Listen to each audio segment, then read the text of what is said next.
You're a pathetic excuse for a wife, Savannah. I don't know why I ever married you. Ethan's words cut deep, his contempt palpable. If only he knew the depths of my resolve, the meticulous planning I've poured into my impending revenge. Oh, Ethan, I think to myself, you're about to reap what you've sown. Our marriage wasn't always this way. In the beginning, Ethan was charming, attentive, and I truly believed we had a future together. But as the years passed, his controlling nature began to surface. It started with small criticisms, subtle jabs at my cooking or the way I kept the house. I brushed it off, determined to be the perfect wife. Savannah, can't you do anything right? Ethan's voice echoes through the kitchen as I scramble to prepare dinner after a long day at work. I slave away all day to provide for this family, and this is what I come home to? I bite my tongue, knowing that any attempt to defend myself will only make matters worse. Instead, I focus on setting the table, ensuring everything is just so. Lily, our 5-year-old daughter, watches from the doorway, her eyes wide with uncertainty. Ethan's behavior only escalates over time.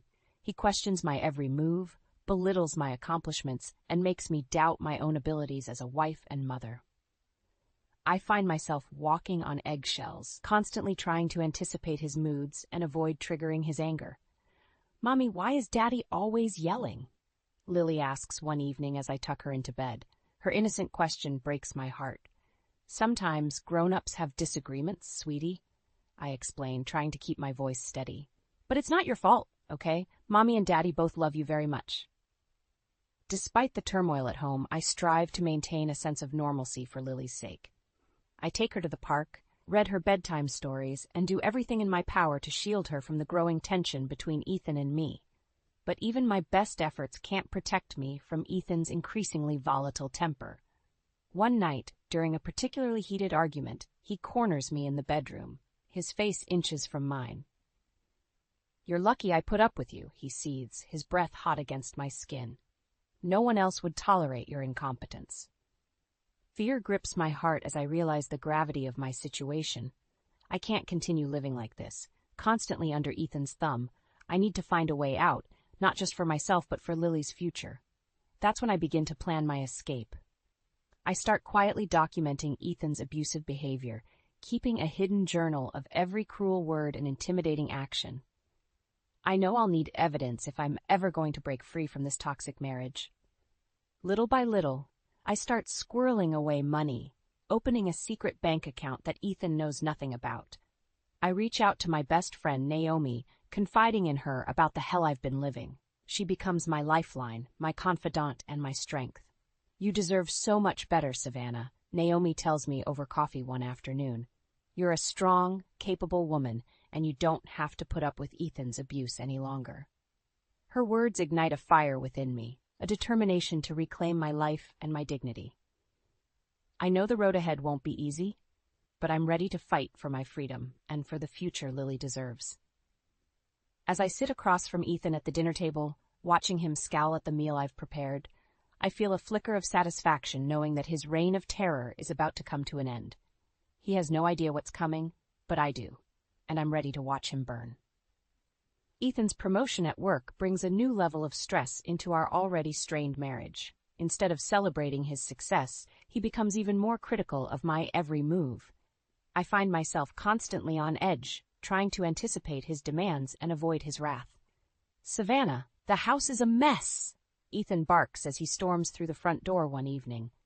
What have you been doing all day? I glance around the living room, taking in the scattered toys and the pile of unfolded laundry. Between working part-time, caring for Lily, and managing the household, I barely have a moment to breathe. I'm sorry, Ethan, I say, my voice trembling.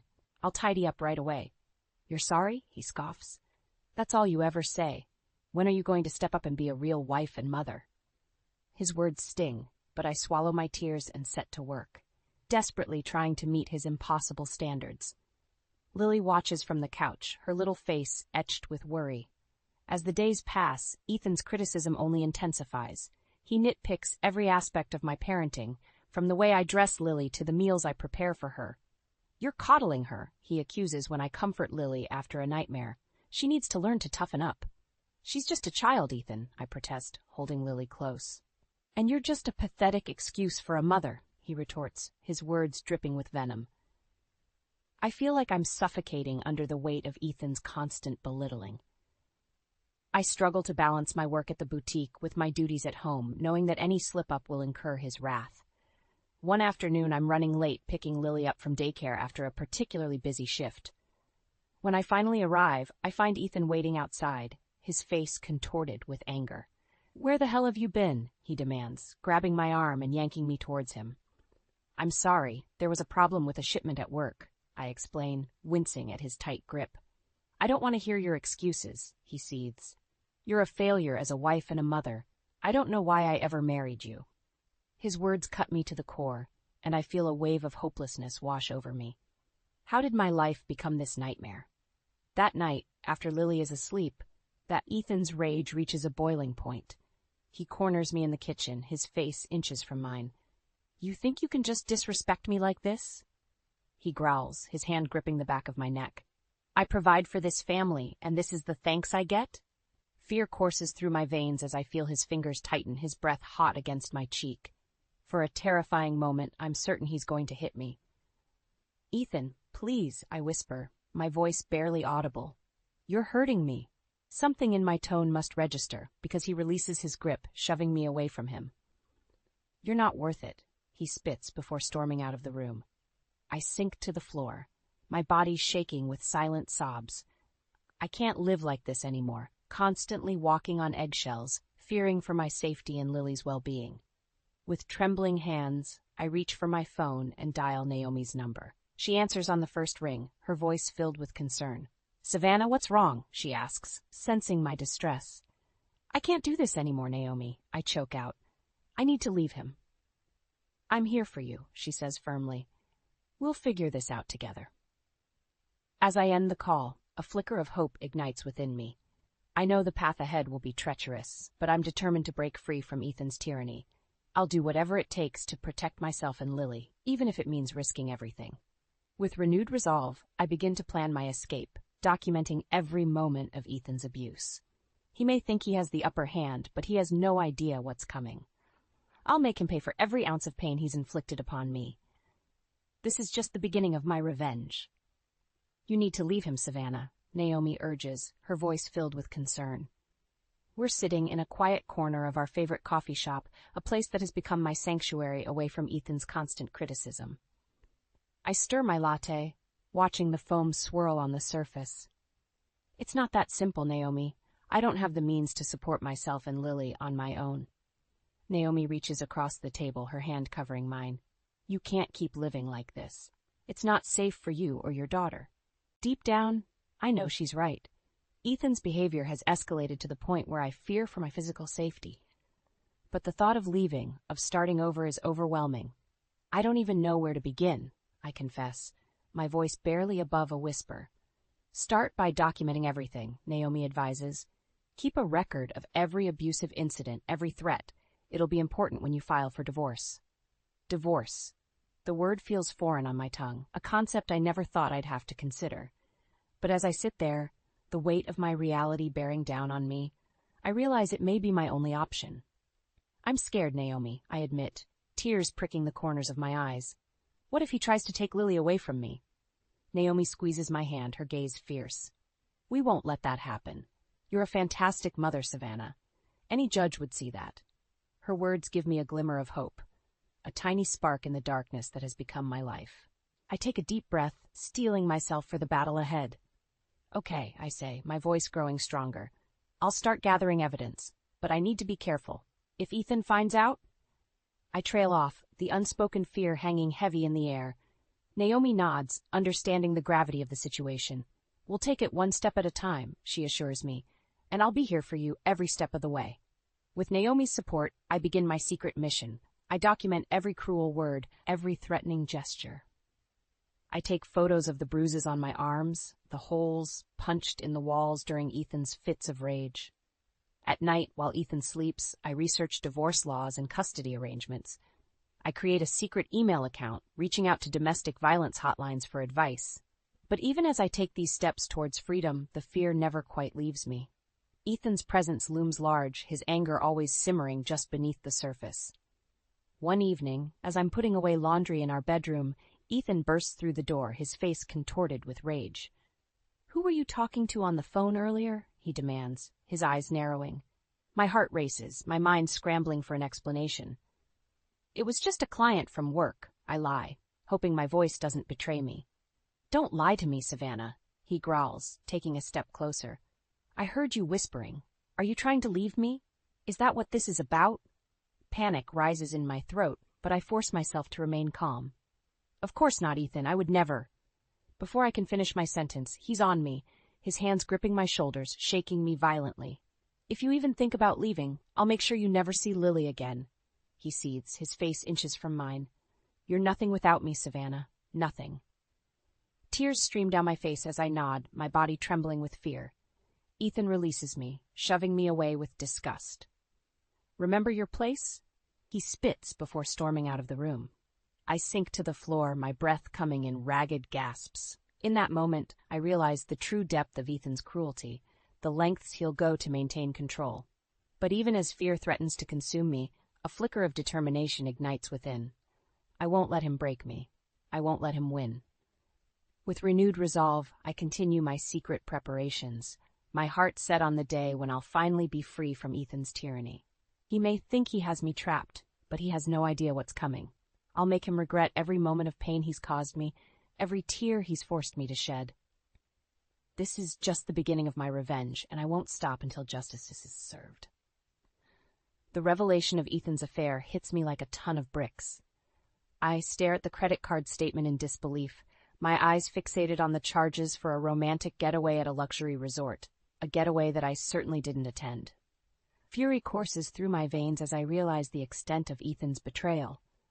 Not only has he been unfaithful, but he's been using our joint account to fund his indiscretions. I confront him that evening, the statement clutched in my trembling hand. "Who is she, Ethan?" I demand, my voice shaking with anger. Ethan looks up from his laptop, his expression a mix of surprise and annoyance. "What are you talking about?" I slam the statement down on the table. "Don't play dumb with me. You've been having an affair and you've been using our money to pay for it." For a moment, Ethan is silent, his eyes scanning the damning evidence. Then, to my shock, he laughs. "Oh, Savannah," he sneers. "Did you really think I'd be satisfied with a wife like you? Arya understands me in ways you never could." The casual cruelty of his words takes my breath away. I feel like I've been punched in the gut, the wind knocked out of me. "How long?" I manage to choke out, tears blurring my vision. Ethan shrugs, his indifference a dagger to my heart.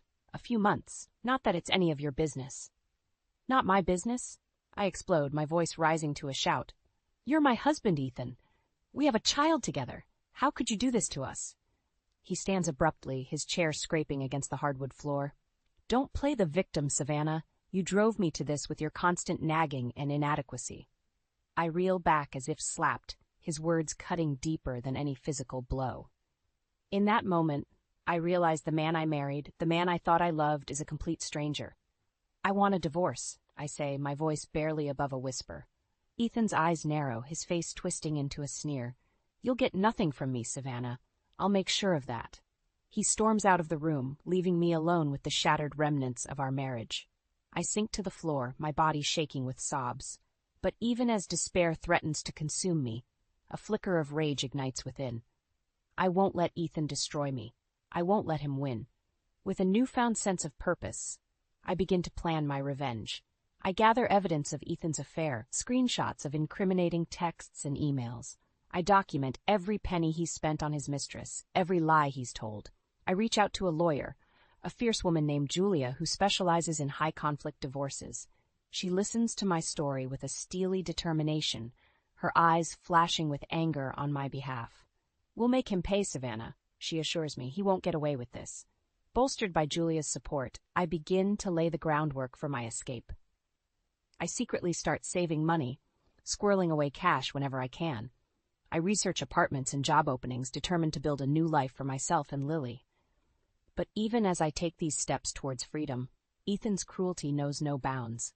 He flaunts his affair, leaving love notes from Arya scattered around the house. He drains our accounts, leaving me with barely enough to feed our daughter.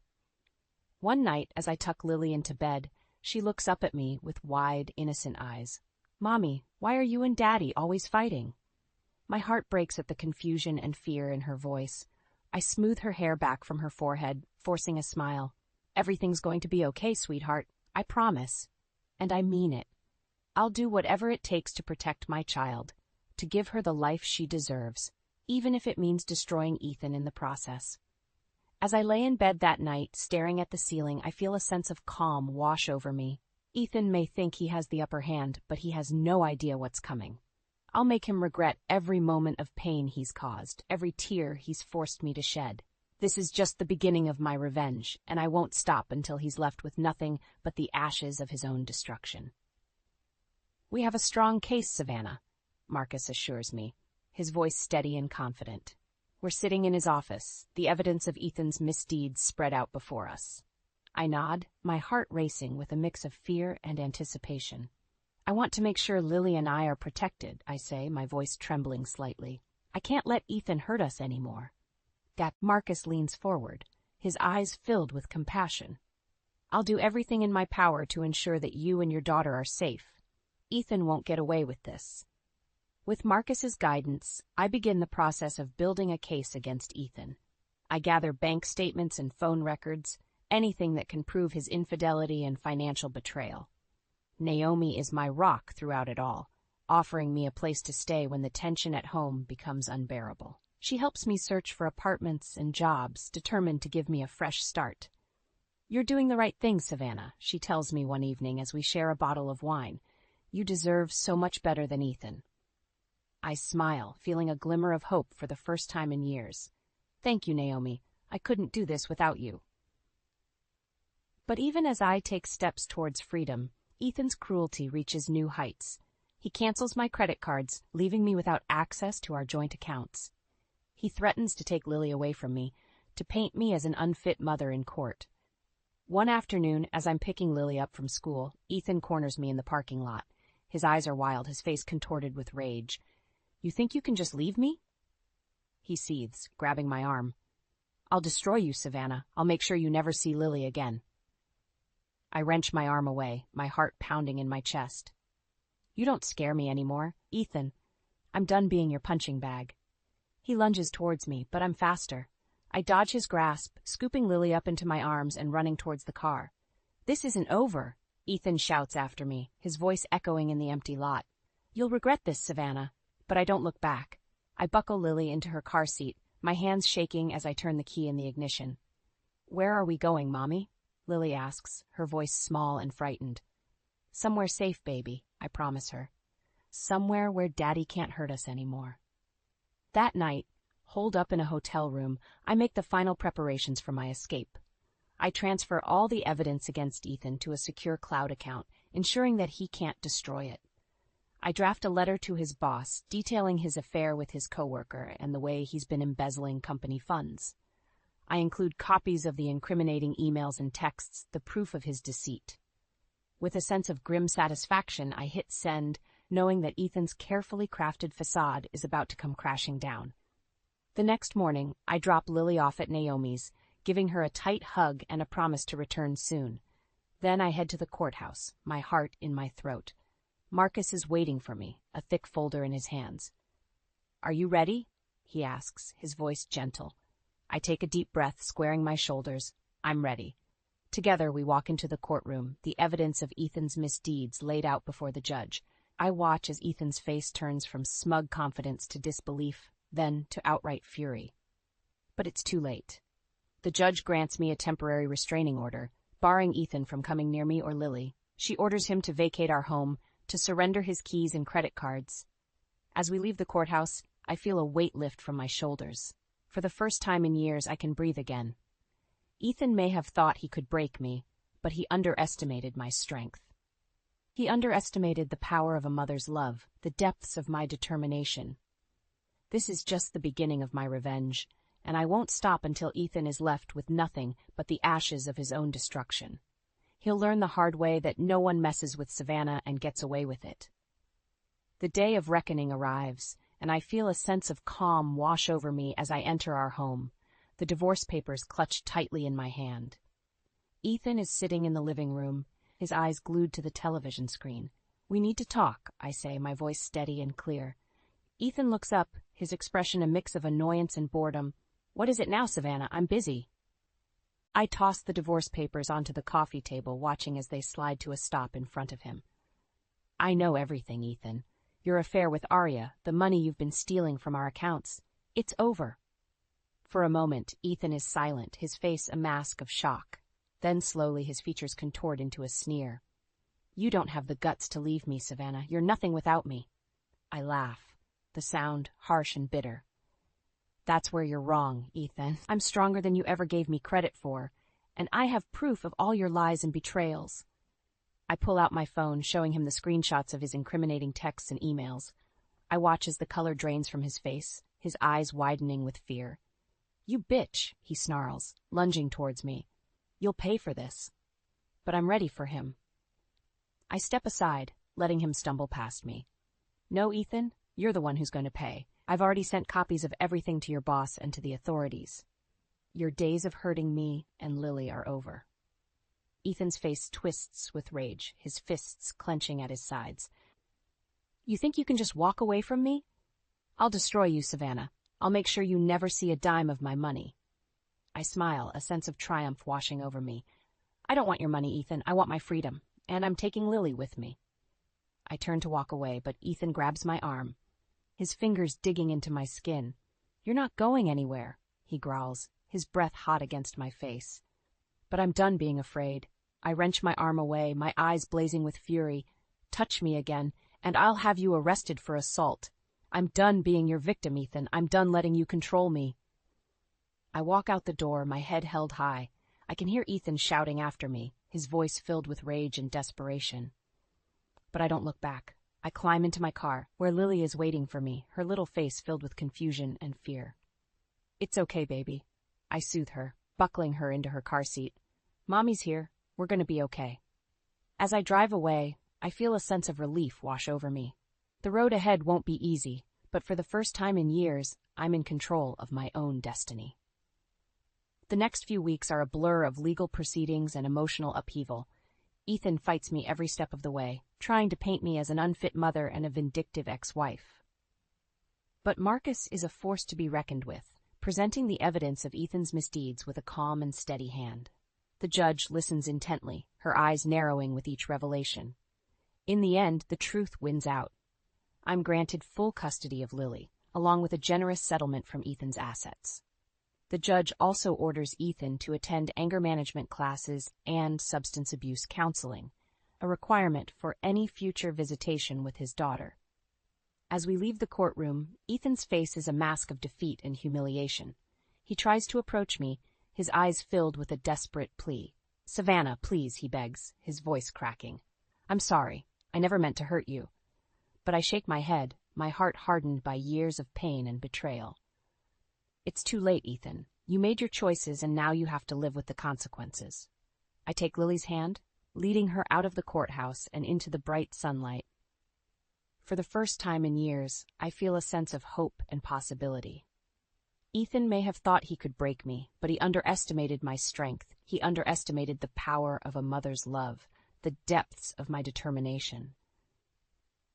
This is just the beginning of my new life, and I won't let anyone stand in the way of my happiness. Ethan will learn the hard way that karma always comes back around, and I'll be there to watch him fall. The divorce proceedings are a battlefield, with Ethan using every dirty trick in the book to paint me as an unfit mother and a vindictive ex-wife. He twists the truth, spinning lies and half-truths, to anyone who will listen. But I refuse to sink to his level. I hold my head high, my evidence speaking louder than any false accusation.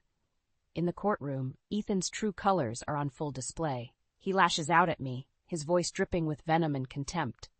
"She's an unfit mother, Your Honor," he declares, pointing an accusing finger in my direction. "She's unstable, emotionally abusive. She's trying to turn my own daughter against me." I feel a white-hot rage building inside me, but I force myself to remain calm. I know the truth will come out. Marcus presents our case with a steady hand, laying out the evidence of Ethan's abuse, his affair, and his financial misdeeds. He calls witness after witness, each one corroborating my story. Ethan's lawyer tries to discredit me, to paint me as a liar and a gold digger, but under Marcus's skillful questioning, the truth becomes clear. In the end, the judge sees through Ethan's lies. She grants me full custody of Lily, along with a generous settlement from Ethan's assets. "Mr. Harrington," she says, her voice stern and unyielding, "your behavior throughout these proceedings has been reprehensible. You have shown a blatant disregard for the well-being of your child and a complete lack of remorse for your actions." Ethan's face turns red, his fists clenching at his sides, but he knows he's been beaten. As we leave the courtroom, I feel a sense of relief wash over me. It's finally over. I'm free, but my relief is short-lived. The next day, I receive a call from Ethan's boss, his voice filled with shock and anger. "Savannah, I just wanted to let you know that we've terminated Ethan's employment, effective immediately. The evidence you provided was irrefutable. We cannot tolerate such behavior from our employees." I feel a twinge of satisfaction, knowing that Ethan is finally facing the consequences of his actions. But I also feel a sense of sadness, knowing that his downfall is a result of his own choices. The news of Ethan's termination spreads like wildfire, and soon the whole town is buzzing with gossip. Everywhere I go, I feel the stares and whispers, the pity and the judgment, but I hold my head high, knowing that I did what I had to do to protect myself and my daughter. I refuse to let the opinions of others define me. As the weeks pass, I begin to rebuild my life. I find a new job, a small boutique where I can put my fashion skills to use. I enroll Lily in a new school, where she thrives and makes new friends. Slowly but surely, the wounds begin to heal. The pain and the anger start to fade, replaced by a sense of hope and possibility. But even as I move forward, I can't help but feel a sense of unease. I know that Ethan won't go down without a fight. I know that he'll stop at nothing to make me pay for what he sees as my betrayal. One evening, as I'm leaving work, I find a note taped to my car window. My heart stops as I read the words scrawled in Ethan's familiar handwriting. "You think you've won, but this isn't over. I'll make you regret the day you ever crossed me." I feel a chill run down my spine, but I refuse to let fear control me. I crumple the note in my fist, tossing it aside. I know that the road ahead won't be easy. I know that Ethan will continue to try to hurt me, to make me pay for my perceived sins. But I also know that I'm stronger than he ever gave me credit for. I know that I have the love and support of my daughter, my friends, and my family. And I know that in the end, the truth will always win out. Ethan may have thought he could break me, but he underestimated the power of a woman scorned. This is just the beginning of my new life, and I won't let anyone stand in the way of my happiness. Ethan will learn the hard way that karma always comes back around, and I'll be there to watch him fall. Life after the divorce is a journey of rediscovery, a chance to rebuild and redefine myself on my own terms. Lily and I settle into our new apartment, decorating it with bright colors and happy memories. At first, the transition is difficult. Lily misses her father, and I struggle with the guilt of tearing apart our family. But as the weeks pass, I watch my daughter blossom, her smile returning and her laughter filling our home. My job at the boutique becomes a source of pride and accomplishment. I pour my heart into my work, and soon I'm promoted to assistant manager. Naomi remains a constant source of support, always ready with a listening ear and a shoulder to cry on. She helps me navigate the challenges of single motherhood, and together we create a new normal for ourselves and our children. But even as I thrive in my new life, I can't escape the shadow of Ethan's anger and resentment. He lashes out in small ways, leaving angry voicemails and sending threatening texts. One evening, as I'm leaving work, I find him waiting for me in the parking lot. His eyes are bloodshot, his face twisted with rage. "You think you've won, but you're wrong," he snarls, grabbing my arm. "I'll make you pay for what you've done." I wrench my arm away, my heart pounding in my chest. "Leave me alone, Ethan. It's over." But he doesn't listen. He lunges towards me, his fists clenched. I scream, bracing myself for the impact. Suddenly, a voice rings out across the parking lot. "Step away from her now." I turn to see a security guard running towards us, his hand on his radio. Ethan hesitates, his eyes darting between me and the guard. "This isn't over," he hisses, before turning and stalking away. I collapse against my car, my body shaking with fear and adrenaline. The security guard helps me inside, calling the police and taking my statement. The next day, I file for a restraining order. The judge grants it without hesitation, ordering Ethan to stay away from me and Lily. But even with the restraining order in place, I can't shake the feeling of unease. I know that Ethan is still out there, still plotting his revenge. I throw myself into my work and my daughter, determined to create a better life for us both. Lily thrives in her new school, making friends and excelling in her studies. I watch with pride as she grows and changes, her confidence and resilience shining through. She is the light of my life, the reason I wake up every morning and face the world with a smile. But Ethan's life takes a different path. I hear rumors of his struggle to find employment, of his descent into alcohol and despair. Part of me feels a twinge of satisfaction, knowing that he is finally facing the consequences of his actions. But another part of me feels a sense of sadness, knowing that his downfall is a result of his own choices. One day, I receive a letter from Ethan. I open it with trembling hands, bracing myself for another threat or accusation. But instead, I find a simple message, scrawled in his familiar handwriting. "I'm sorry, Savannah, for everything. I know I can't take back what I've done, but I want you to know that I'm trying to be a better man. For Lily's sake, if not for my own." I stare at the words, feeling a mix of emotions washing over me. Part of me wants to tear the letter to shreds, to reject his apology and his attempt at redemption. But another part of me knows that forgiveness is a choice, a gift that I can give myself. I take a deep breath, folding the letter and tucking it away. I know that the road ahead won't be easy. I know that there will be challenges and obstacles, moments of doubt and fear. But I also know that I am stronger than I ever thought possible. I have the love and support of my daughter, my friends, and my family. And I know that, in the end, I will emerge from this journey a better, stronger version of myself. Ethan's betrayal may have shattered my world, but it also gave me the opportunity to rebuild, to create a life that is truly my own. This is just the beginning of my new chapter, and I am ready to embrace it with open arms. The future is bright, and I am excited to see where it will take us, to see where it will take us, to see where it will take us, to see where it will take us.